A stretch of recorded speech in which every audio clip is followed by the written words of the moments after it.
نبی پاک صلی اللہ تعالی علیہ وسلم فرماتے سوموار اور جمعرات والے دن لوگوں کے اعمال اللہ کی بارگاہ میں پیش کیے جاتے ہیں۔ دو مسلمانوں کے دو بھائیوں کے اعمال رب کی بارگاہ میں پیش کیے جاتے ہیں۔ اعمال ہیں، نیک اعمال ہے، نیکی ہے، نماز ہے، روزہ ہے، حج ہے، زکوٰۃ ہے، صدقات ہے۔ وہ نیک اعمال اللہ کی بارگاہ میں جمعرات اور پیر کو پیش کیے جاتے ہیں۔ رب کریم فرماتے ٹھہر جو ذرا ان کے اعمال کو روک دو۔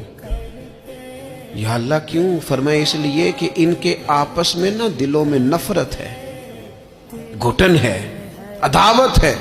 ان کو ذرا مہلت دو، یہ پہلے صلح کر لیں پھر ان کے اعمال بھی قبول کر لیں گے۔ کہ نہ عداوتیں پالی ہوئی ہیں، اپنے دلوں کے اندر گھٹن پیدا کی ہوئی، اختلاف کہاں نہیں ہوتا، لیکن نفرتیں پیدا کر لینا۔ کیا جرم کیا ہے بھائی نے؟ کون سا کفر کر بیٹھے ہیں رشتہ دار؟ کون سی ایسی بات نکل گئی ہے جو زندگی کے ناطے توڑ کے بیٹھ گئے ہم؟ رب کہتا ہے نہیں قبول ہوں گے ابھی اس کے اعمال، روک دو جب تک یہ آپس میں صلح نہ کر لے۔